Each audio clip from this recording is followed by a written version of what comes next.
Assalamualaikum warahmatullahi wabarakatuh. Halo teman-teman, apa kabar? Sehat? Alhamdulillah.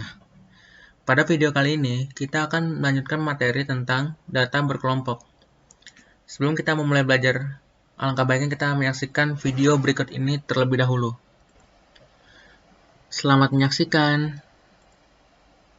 Our world is becoming increasingly data-rich and data-dependent. But statistics goes beyond a batting average or shots on goal. In fact, everything is becoming quantitative, with data that is not just in numbers, but numbers that carry information. For example, medical teams design experiments to analyze the complex data they produce in order to search for improved medical treatments and ensure that current medical treatments stay safe and reliable. There are numbers on the abundance and locations of plants and animals, as well as the spread of pollution and the effect that each has on each other. There are numbers used to determine the future of many industries, based on the efficiency with which their goods and services are produced and delivered. Census 2010 was the most recent, full-scale data collection of the U.S. population. But the federal government uses and finds statistics every day, such as the unemployment rate, exports and imports, and crime rates. You, in fact, play a huge role in statistics and become affected by them every day. What you watch on TV influences what kinds of programs are running and what kinds of programs are going to be made. Your shopping trends, whether they are present or not, influences new locations of malls and shopping centers.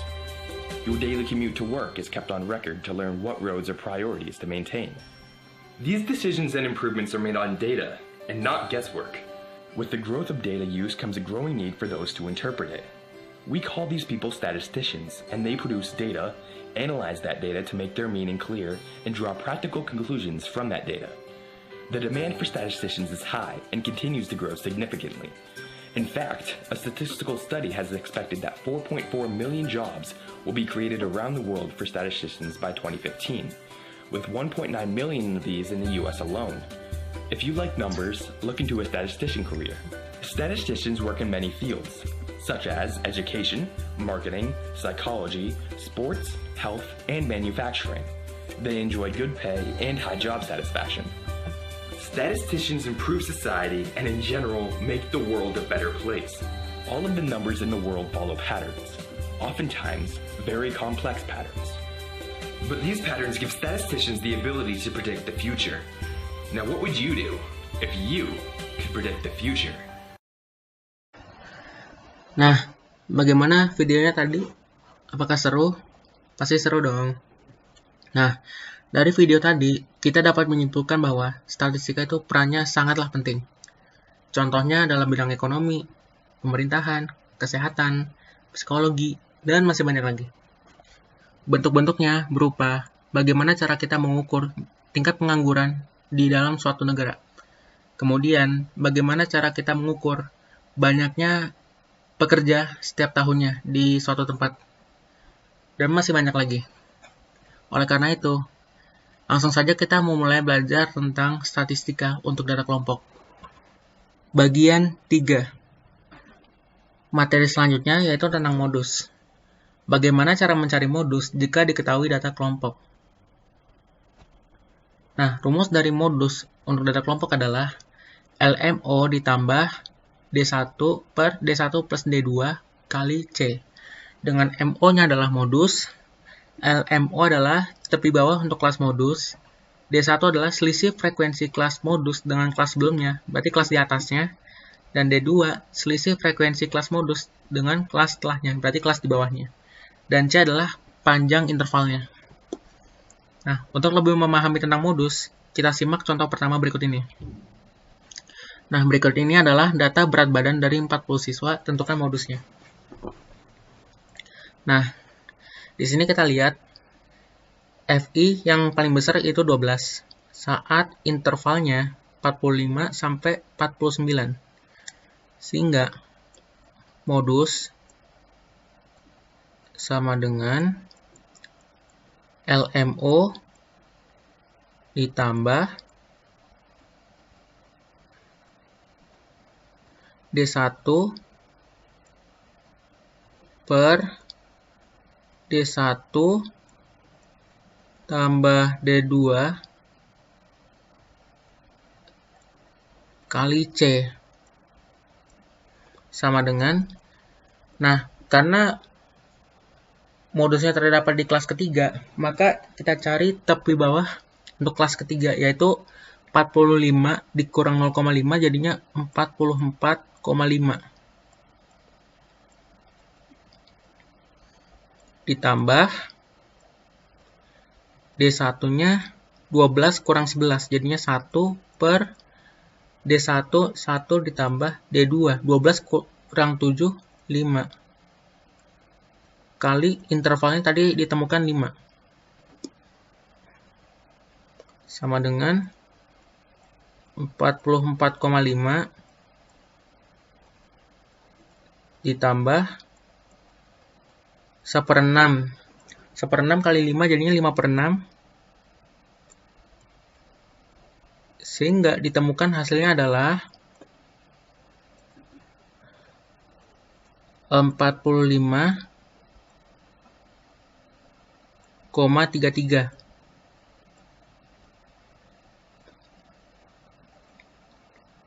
Kita cek apakah jawabannya sama. Ya, ternyata jawabannya sama, 45,33. Lanjut ke contoh soal kedua. Di sini diberikan data sebagai berikut, tentukan modusnya. Nah, di video sebelumnya kita sudah menentukan tabelnya. Nah, seperti berikut ini. Seperti ini. Nah, kita lihat bahwa frekuensi terbesar itu 10 saat kelas ketiga, yaitu 73 sampai 77. Sehingga modusnya adalah sama dengan tepi bawah kelas ketiga, yaitu 72,5 ditambah 10 dikurang 5, 5 D1-nya per 5 plus D2-nya 10 kurang 9, 1 kali intervalnya saat itu sudah ditemukan 5. Sama dengan 72,5 ditambah 5/6 kali 5, jadinya 25/6. 72,5 ditambah 25/6, nanti ditemukan hasilnya adalah 76,67.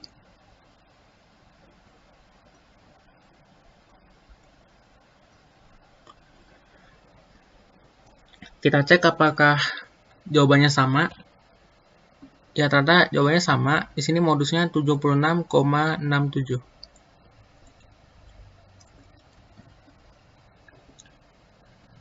Ya, sekian untuk materi tentang modus. Materi selanjutnya yaitu tentang median. Bagaimana cara mencari median jika diketahui datanya berupa data kelompok? Nah, di sini ada rumus. Median sama dengan LME atau tepi bawah kelas median ditambah dalam kurung setengah dikalikan dengan jumlah frekuensi seluruhnya dikurang jumlah dari frekuensi kumulatif sebelum kelas median dibagi dengan frekuensi kelas mediannya tutup kurung dikalikan dengan panjang kelas intervalnya. Nah, untuk lebih memahami tentang median data berkelompok, berikut ini terdapat contoh soal. Untuk contoh soalnya, di sini diketahui data berat badan dari 40 siswa dalam kilogram. Tentukan mediannya. Nah, pertama kita lihat dulu. Di sini kan pada saat beratnya 35 sampai 39, frekuensinya 4. Sehingga nanti dia ada X1 sampai X4. Kemudian 40 sampai 44 frekuensinya 11. Sehingga nanti dimulai dari data kelima sampai data ke 4 tambah 11 berapa? 15. Ya. Kemudian pada saat 45 sampai 49, berarti nanti dimulai dari X16 sampai X15 ditambah 12, 27. Kemudian pada saat di kelas keempat, yaitu 50 sampai 54, dimulai dari data ke 28 sampai data ke 34. Kemudian saat kelas kelima yaitu 55 sampai 59, frekuensinya 4, sehingga X35 sampai 34 tambah 4, 38. Kemudian terakhir 60 sampai 64, frekuensinya 2, sehingga X39 sampai 38 ditambah 2 jadinya X40. Nah, sekarang kita akan cari medianya. Pertama, kita tentukan terlebih dahulu letak kelas medianya. Nah, kalau di tata kelompok, yaitu rumusnya adalah setengah kali jumlah frekuensi seluruhnya, yaitu setengah dikali jumlah frekuensinya di sini diketahui 40. Nah, sekarang kita lihat di sini pada saat kelas pertama, dia itu dimulai dari data pertama hingga data keempat, yaitu ada frekuensinya. Kemudian pada saat kelas kedua, dia ada 11 frekuensi, yaitu dari data ke-5 sampai data ke-15. Kemudian pada saat kelas ketiga, dia ada di data ke-16 sampai data ke-27. Nah, sekarang kita pandang bahwa X20 ini itu ada di kelas ketiga, sehingga nanti medianya ada di kelas ketiga. Nah, kemudian kita tentukan sigma FK-nya, yaitu frekuensi kumulatif sebelum kelas median. Nah, karena medianya ada di kelas ketiga, maka nanti sigma FK-nya ini adalah 4 ditambah 11, yaitu 15. Kemudian nanti frekuensi medianya sama dengan 12.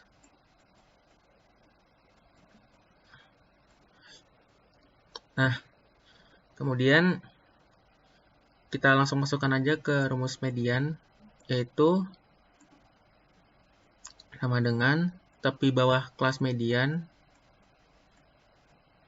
ditambah setengah dari jumlah frekuensinya dikurang sigma FK per frekuensi mediannya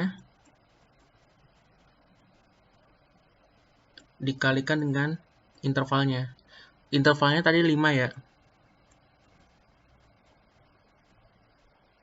Kemudian tepi bawahnya yaitu sama dengan 45 dikurang 0,5 jadinya 44,5. Nah, kita langsung masukkan saja 44,5 ditambah setengah kali jumlah frekuensi 40 yaitu 20 min sigma FK-nya yaitu 15 per 12 kalikan dengan 5 sama dengan 44,5 ditambah dengan 20 dikurang 15 jadi 5. 5 dikali 5 jadinya 25 per 12. Sehingga nanti medianya adalah sama dengan 46,5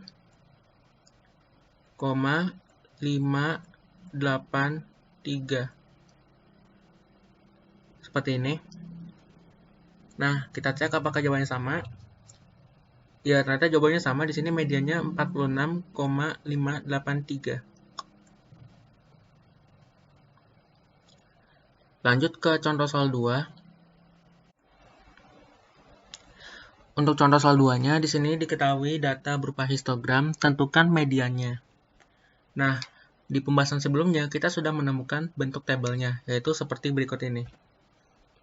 Nah, seperti ini. Di sini diketahui di kelas pertama itu 63-67, frekuensinya 3, 68-72, frekuensinya 5, dan seterusnya sampai 88-92, frekuensinya 5. Nah, kemudian kita akan mencari mediannya. Nah, sama kayak tadi, diketahui bahwa jumlah frekuensinya yaitu 40. Mediannya itu ada di setengah dikali 40, yaitu 20. Nah, pada saat nilainya 63-67, frekuensinya 3, sehingga nanti dia ada 3 buah data, yaitu X1 sampai X3. Kemudian, nanti 68-72, frekuensinya 5, jadi nanti X4 sampai 3 tambah 5 yaitu 8. Kemudian, kelas ketiga yaitu X9 sampai 8 tambah 10, 18. Kemudian, pada saat kelas keempat, jadinya X19 sampai X18 tambah 9, 27. Nah, perhatikan bahwa data ke-20 itu ada di kelas keempat, sehingga mediannya ada di kelas keempat. Kemudian, tepi bawah kelas mediannya itu sama dengan 78 dikurang 0,5 jadinya 77,5. Kemudian, sigma FK-nya sama dengan 3 ditambah 5 ditambah 10, jadinya 18. Sedangkan frekuensi mediannya sendiri adalah 9.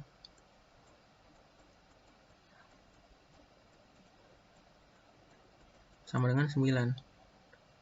Nah, sekarang kita akan masukkan ke dalam rumusnya, yaitu median sama dengan tepi bawah kelas mediannya, yaitu 77,5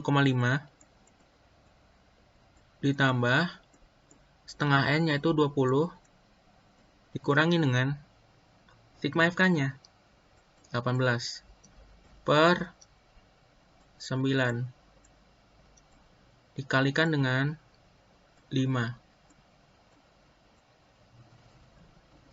sama dengan 77,5 ditambah 20 kurang 18 jadinya 2. 2 kali 5, 10 per 9.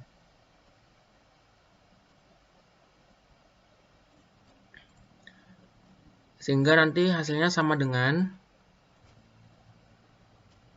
78,61. Seperti ini.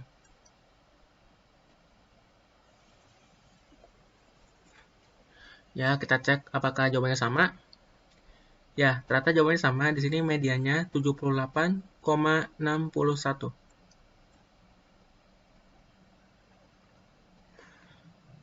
Nah, mungkin sekian untuk materi tentang median. Mungkin untuk materi yang disampaikan dalam video kali ini cukup sampai di sini. Nah, berdasarkan apa yang telah disampaikan, maka dapat disimpulkan bahwa untuk mencari modus dalam data kelompok, rumusnya adalah modus sama dengan tepi bawah kelas modus ditambah dengan D1 per D1 tambah D2 kali C. Dengan D1 adalah selisih frekuensi kelas modus dengan frekuensi sebelum kelas modusnya, dan D2 adalah selisih antara frekuensi kelas modus dan frekuensi setelah kelas modusnya. Dan C-nya adalah interval. Nah, untuk mengetahui letak kelas modus, Cukup lihat dari frekuensi terbesar yang ada dalam setiap kelasnya. Misalkan frekuensi terbesarnya ada di kelas ketiga, maka modusnya ada di kelas ketiga. Kemudian kalian cari modusnya dengan menggunakan rumus data kelompok dan pandang kelas ketiga itu. Nah, selanjutnya untuk median. Median sendiri dirumuskan sebagai ME sama dengan tepi bawah kelas modus, tepi bawah kelas median, ditambah dalam kurung setengah kali jumlah frekuensi seluruhnya dikurang jumlah dari frekuensi kumulatif sebelum kelas mediannya dibagi frekuensi kelas mediannya dikalikan dengan panjang intervalnya. Nah, untuk mengetahui letak kelas median dalam data kelompok, yaitu rumusnya adalah setengah kali jumlah frekuensi seluruhnya. Seperti itu. Mungkin sekian untuk materi